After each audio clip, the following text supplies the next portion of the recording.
Thank you very much. Uh, Hello, welcome. I am Aaron. I also am one of the pastors here, and I didn't even bring my stand up here because today, as I was preparing, well, this week as I was preparing, um, the sermon just kept getting simplified and simplified and simplified, and so I don't even think I need to set this thing up here, but. Um, we're coming to the close. It is Advent season. We're kicking off a new season, but we're closing one. We've been walking through the Gospel of John, which is one of the testaments that tell the life of Christ.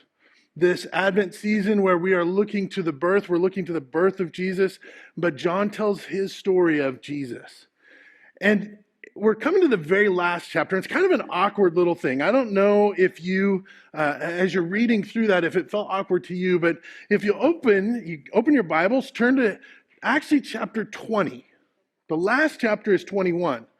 But we're going to start right at the end of 20 because there's this little phrase, and you've been hearing it over and over and over as we've been walking through this gospel, because we've been using it as the benediction. We've been using it as the closing. And the last few verses of chapter 20, and my thing is not changing pages so that I can get to 20. The last verses of chapter 20, John says, "Now Jesus did many signs in the presence of his disciples, which are not written in this book. But they were written." This is our benediction, and we're not leaving yet. Don't take off. I'm not giving the benediction yet. But this is the verse. "But these were written so that you may believe that Jesus is the Christ, the Son of God, and that by believing you may have life in his name." It sounds like an end. Sounds like a close. Sounds like it ends right there. John tells us what he's been doing all along. And I'm not going to take the time today to try and review all of the book of John. I could try, but I'm not going to. But the book doesn't end there. John goes on to chapter 21, and there's this funny little story. And we've heard it. We probably know it. If you've been around the church, you hear this story talking about Peter. But chapter 21, and I'm not going to read all the chapter even, it just simply starts out with this story.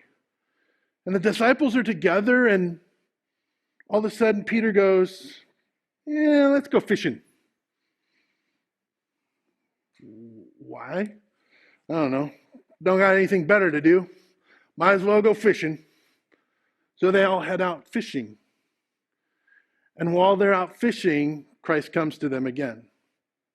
And they're out there and they're fishing, and they see him off in the distance, and he says, "Hey, come on in." And they bring some fish in, they sit down for breakfast, and then comes the familiar part. After breakfast, he tells the story where Jesus takes Peter aside. And Peter walks with Jesus, and Jesus says to him, "Peter, do you love me?" Peter says, "Of course I do." "Then feed my sheep." Peter kind of looks at him like, "Okay, sure. I'm not totally sure what that means." And Jesus says to him again, "Peter, do you love me?" And Peter says, "Of course I do." And Jesus says, "Then feed my sheep." "All right, I heard you the first time. Why are you telling me again?" And one more time, Jesus says, "Peter, do you love me?" And Peter says, "Lord, you know I love you." "Then feed my lambs." Why is he doing this? Right? Why is he telling this story? Because right after that, then he tells Peter, he says, "This is what your life is going to look like, and this is what it's going to happen. And you're going to be lifted up the same way that I was lifted up." "Well, that sucks. You were crucified. Why do I have to do that?" And Peter kind of says that. "Well, that sucks. How come I have to do that? What about him?" And he points to the disciple that Jesus loved. The one that's the way he describes it. He points to John. And Jesus says, "Don't worry about him. You just live your life. You tell your story." And that's how John ends. That's how the book ends. And the question comes, why? How does that? You wrote all this down. What is that we may know that Jesus is the one What does this have to do with anything? And as I continued to prepare and I continued to pray about it, there was a story that kept coming to my mind. Because in this, one of the things that growing up in the church that I've been taught all the time is Jesus asked Peter 3 times, right? Well, what else did Peter do 3 times? He denied Christ, right? And growing up in the church, I've always heard those parallels. I've always drawn those connections. And I truly believe that that's true.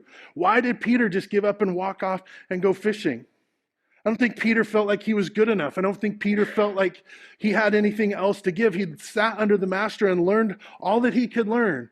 Now I just go on living.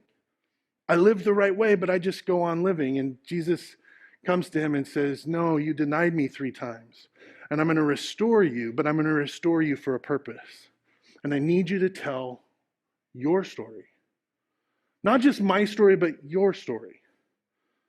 And the story that kept coming to my mind is a story that I think of often when I think of Christmas and Easter, and it's a modern day parable. But I'd always thought of it in terms of Christ. I'd never thought of it in terms of my story or our story. The story out of Chicken Soup for the Soul. I don't know if any of you ever picked those books up and read through those. It's out of the original one, the very first one. It's called Puppies for Sale. And the story simply goes that a little boy walks into a shop where there was a sign that read puppies for sale. And as he walked in, he asked the store owner, can I see the puppies? I have a little bit of money. I don't have enough to buy one, but can I give you some money and just see the puppies? And the store owner says, you don't need to pay me to see the puppies. We can bring the puppies out and you can take a look at the puppies. And so the puppy, he calls and the mother comes running, and right behind her comes these 4 or 5 little fur balls running, toddling behind her. And there's one that comes at the very end, limping and kind of dragging its foot, but it's puttering along. And the little boy, excited to see the puppies, he said, sir, can I buy one of the puppies? How much do you want for a puppy? And he says, well, they're going for $30 to $50 each. And the little boy looks at him and he says, I have $2.37. Can I give you $2.37 now and pay for a puppy? He says, sure, you pick out whatever puppy you want. And he says, that one. And he points to the little puppy with a limp. And the store owner looks at him and he says, son, you don't want that one. I've taken that one to the vet. It has a limp. It has a disfigured hip socket. It's not going to run. It's not going to play the way that other puppies do. You don't want that one. You want one of these other ones. And the little boy is insistent. He says, no, that's the one I want. And he's like, son, you don't want that one. Back and forth. And finally the boy says, no, I want that one. And I'm going to pay for that one. And he says, well, if you're going to pay for that one, I'll give you a discount. And he's like, no, I'm paying for that one and I'm going to pay full price. And as the store owner looks at him, he says, son, why do you want to do this? This is not the dog that you want. He says, yes, sir, I do want that dog. You see, that little dog can't run and jump and play the way that the other dogs do. It can't do what the other dogs do because of its deformity in its leg. And the little boy reaches down and pulls up his pant leg to reveal a brace that covers his gnarled, twisted leg. And he says, but that puppy needs somebody who understands what it's going to be to live in this life. And I understand that puppy. And I'm going to pay full price because it's worth every cent of it. And I often thought of that story, and I think of that story in terms of what Christ did. We are a broken people. We're a broken humanity. And God, who loved us, came and walked among us. That's the story of Christmas. That's the story of Jesus, that he came and walked among us. He knows the brokenness that we face. He knows our brokenness. He understands our hurt and our pain because he has lived like one of us. Not only did he create us and make us, but he's lived like one of us. And I think that story is true, but as I was reading through chapter 21 and hearing the story of Peter who denied Christ 3 times and Christ restores him, and what does Christ ask him to do? To feed my sheep. What is he asking Peter to do? He's saying, Peter, tell your story. You see, you're sitting there ashamed because you denied me 3 times and you kind of are pulling back. But what have I done for you? How have I? You have a story to tell. And Peter says, yeah, but my story is warped and weird and kind of twisted because I denied you 3 times. What about his story? What about that guy? You know, he grew up in the church and he's got this perfect story and he's got this wonderful life. That's the story that should be told. And Jesus says, no, I want you to tell your story. And I don't want you to be afraid to tell what happened. Tell your story. Feed my sheep. Tell your story. And I really do think that John closes this book with this story to make that point. We have a mission. We have a job to do.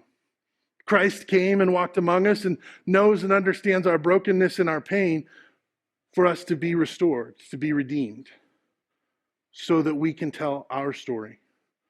And I don't need to tell somebody else's story. I need to tell my story.